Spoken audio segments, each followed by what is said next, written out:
Ассаламу алейкум.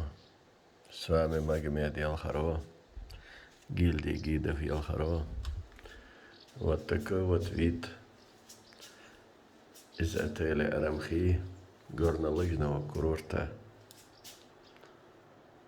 Арамхи, Республики Ингушетия.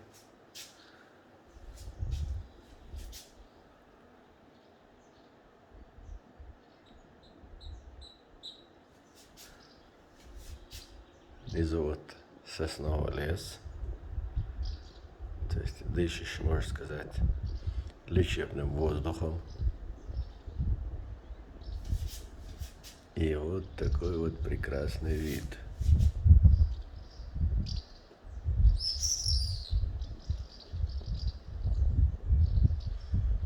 Раннее утро, 6 часов.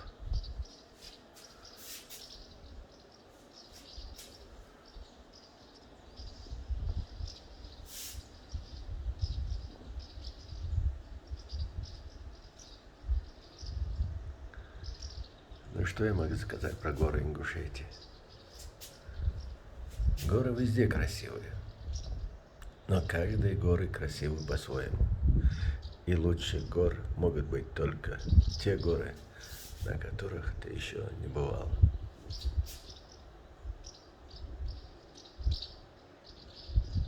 Сюда стоит приезжать ради только одного этого утра.